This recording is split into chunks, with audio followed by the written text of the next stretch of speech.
ሀገሮች ነፃ ወጡ ይባል እንጂ ነፃ መውጣታቸው የተረጋገጠ ሆኖ አያውቅም። እያየ ነው። ኮሎኒያሊዝም ፌስ ቱ ፌስ ፊት ለፊት ቢቀርም ኒዮ ኮሎኒያል ስትራቴጂ የሚባልና ሜተድስ ተነድፈው የአፍሪካ ህዝቦች ልጆች በማይግሬሽን ፎርም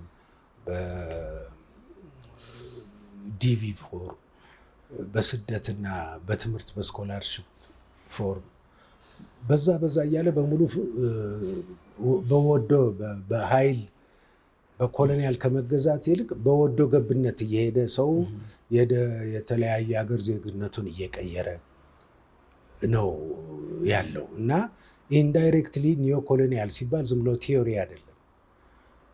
ቅኝ አገዛዙ ቀጥሏል ብለን ነው እኛ የምናምን።